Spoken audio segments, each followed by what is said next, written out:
Hey guys, thanks for joining. Thanks for checking us out on YouTube. Check out our website at avexa.com, our Twitter, underscore Avexa, and check us out. We're uploading a bunch of new content on a bunch of different topics from Power BI, financial analysis. This video is on Python and just getting your first program up and running. I'm Matt. So let's get started. Okay, so the first step is downloading Python. Okay, so go to python.org, and you can see you're just going to navigate to the downloads. For Windows users, it's right here. For Mac or Linux users, you can just go to this page and you'll be able to download pretty much this exact same thing. I will say that if you're looking on tutorials in the future and are having trouble figuring out what they're doing, why it's not working on your version or your program, the first step I recommend is making sure which version they're running. Because Python 2 and Python 3 have a lot of differences, especially in the syntax. So something that might work for someone else might not work for your version of Python. So just make sure of that type of thing. Okay, so now let's download. Go ahead and install.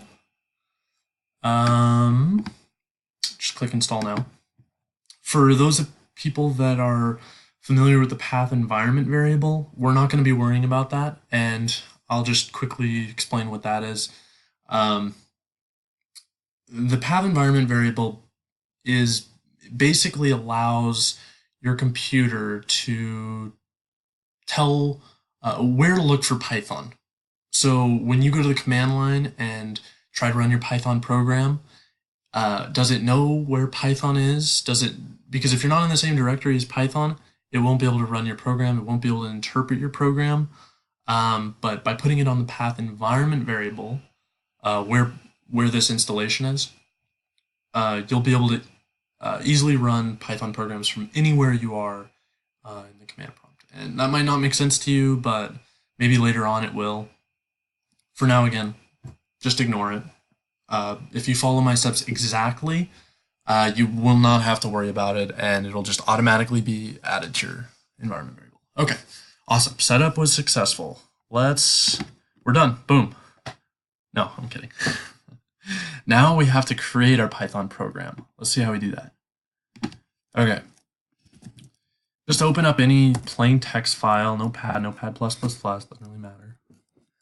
Okay, the first thing you need to do, since this is just a plain text file, Python interpreter, it won't know what to do with this. This is not a Python program. It's just a text file. It won't know how to interpret it. So you're going to have to save this as a .py file. And I'll just call this hello world, and I'll save this on my desktop. The key here is to type .py. This creates a Python program in which the Python interpreter can actually interpret what you're trying to tell it to do. So let's create a very simple command, print. This is saying print what I am typing here. Print this text. And since we're actually really happy, exclamation points. Okay. And just go ahead and save this. Okay. Now this is where it gets tricky. You're going to have to open up the command prompt, which just type command prompt. And it opens up this, and this might freak you out because it did for me when I started. What this is just the directory of all the folders and files, everything contained in your computer. Okay, this is run by Microsoft. This is a Windows command prompt. Okay, so let's figure out what this does. Okay, type in dir.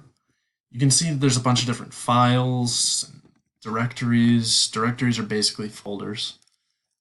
See, my desktop is right here. So how do I get to my desktop? Because that's where I save my Python file. And to run that Python program, I have to be in the same folder. Or I could provide the path, but we're just going to go to the same folder. Okay.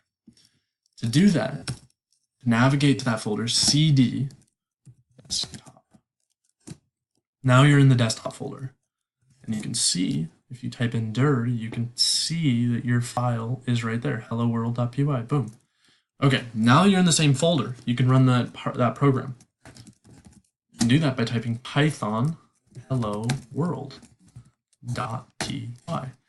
And what this does is it's the Python command in which you're telling it to interpret your program.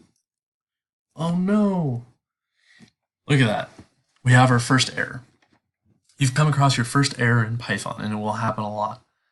So the interesting thing here is that you can see Python tells you almost exactly what is going on and how you can fix it.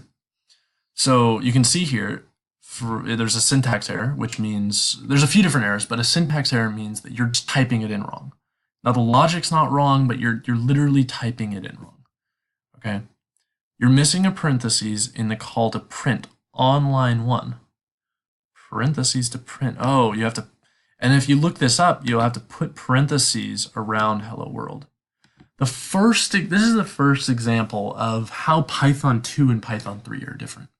In Python 2, you did not have to put parentheses here, but in Python 3, you did. So that's not like a small thing, but when you're looking up tutorials and you're like, why is this not working? I would say first thing is that there could be a difference between what Python version the person running the tutorial is using.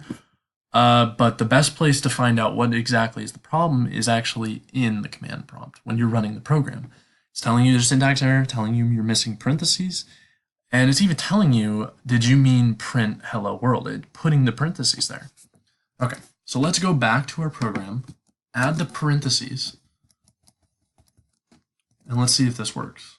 Save it, go back to the command prompt, and run it. Boom, hello world. Awesome. And you just did your first Python program. Awesome. If you haven't already, subscribe. We're going to come out with a ton of content and a bunch of new videos on Python, going over more complex functions, going over more complex programs. We'll set up how to create a web application in Python, and yeah, check us out.